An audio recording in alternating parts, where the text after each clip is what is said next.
नमस्कार, मैं सलोनी नांदी और आप देख रहे हैं केसरी उजाला न्यूज। शरद पवार की राष्ट्रवादी कांग्रेस पार्टी के नेता अनिल देशमुख ने विधानसभा में किसानों का मुद्दा उठाया। उन्होंने ये भी कहा कि दूध के दाम कम होने से दूध वालों को काफी नुकसान हो रहा है। उनका कहना है कि पशु खाद्य के दाम जब बढ़ते हैं तो दूध के दाम कम क्यों हो जाते हैं। ऐसा नहीं होना चाहिए, दूध के दामों में भी बरकत आनी चाहिए। उन्होंने इस मामले में और भी क्या कहा, आइए। अध्यक्ष महोदय, आपल्याला मंत्री महोदय माहित आहे की शेतकरी अतिशय अडचणीत आहे। कृषी मालाला भाव नाही, जोड उद्योग करायला जातो दुधाचा तर त्याला भाव नाही अध्यक्ष महोदय, आणि अतिशय या दोन्ही गोष्टींमध्ये अतिशय शेतकरी अडचणीत आहे। अध्यक्ष महोदय, ऐकून घ्या पहिले प्रश्न माझा।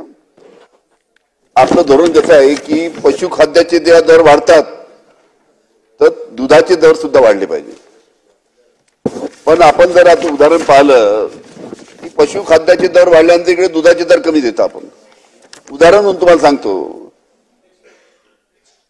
मार्च महिन्यानंतर आपण या वर्षाच्या मार्च महिन्यानंतर तुम्ही जर पाहिलं तर 3.5 आणि 8.6 SNF ला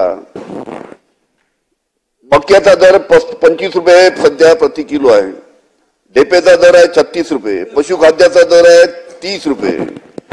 अशा पद्धतीनं पशुखाद्याचे दर सुद्धा जास्ती आहे कंपॅरेटिव्हली, आणि त्याच्या याच्यामध्ये तुम्ही आता 29 रुपये 5 पैसे द्या 3.5 ला तुम्ही देताय फॅटला।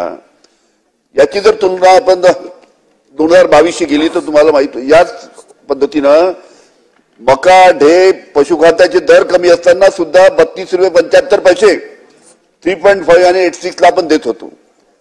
त्याच्यामुळे अशा पद्धतीनं आपण पशुखाद्याचे दर वाढल्यानंतर दुधाचे दर सुद्धा वाढले पाहिजे।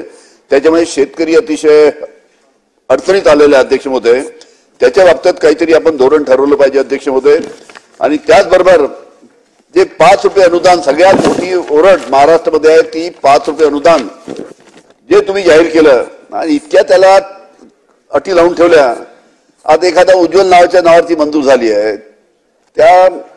त्याच्यामध्ये कागदपत्रामध्ये जर उज्ज्वल जी आलं, उज्ज्वलच्या ठिकाणी उज्ज्वल जी आलं किंवा उज्ज्वल राव आलं कटलं त्याचं नाव, म्हणजे ज्या तुम्ही अतिशय कडक अटी लावलेल्या आहेत त्या जर शिथिल केल्या नाही तर हे अनुदान फक्त वाटपाची योजना तुमच्या कागदपत्रावरच राहील।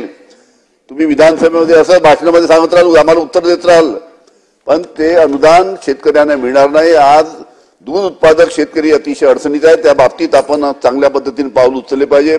राजेशजी टोपे यांनी सांगितलं ते सुद्धा महत्वाचं आहे। जोपर्यंत तुम्ही जास्तीत जास्त मिल्क पावडर एक्सपोर्ट करून त्याला प्रमोशन करणार नाही तोपर्यंत दुधाचे दर वाढू शकणार नाही। त्यामुळे दुधाचे दर वाढवण्यासाठी आणि पशुखाद्याचे दर पहिले कमी झाले पाहिजे अध्यक्ष महोदय।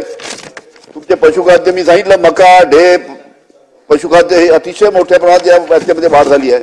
त्यामुळे जे दूध उत्पादक शेतकरी आहे त्यांना मदत होण्याच्या दृष्टीनं शासनाने आपलं धोरण चांगल्या पद्धतीनं जाहीर करावं। फक्त शेतकऱ्यांच्या तोंडाला पानं पुसू नये एवढीच आपल्याला विनंती।